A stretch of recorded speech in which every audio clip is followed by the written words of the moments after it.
And a lot of people think, oh, there's a camera in my room and I'm at the hospital, Big Brother's watching me, what's going on? I don't like it. There's a big privacy question mark. So how do you address that? Well, privacy is certainly everyone's concern these days, and privacy is really interlinked to the whole question of cybersecurity. And you know, people worry about it with their health records, but I think it needs to be sort of placed in context. We worry about privacy in all aspects of our lives today.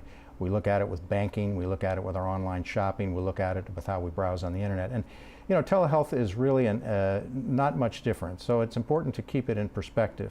You know, when you use each of those other types of systems, there's different levels of security that are placed. And sometimes when you're using your web browser, for example, you're allowed to select the level of security. Generally in telehealth and in healthcare, we choose the highest level of security possible, both for privacy issues and for cybersecurity issues. And in the Tele-ICU, our security really begins at our front door. Our off-site team is in a secure facility. It's locked down, requires badge access and identification, and access to it is severely restricted.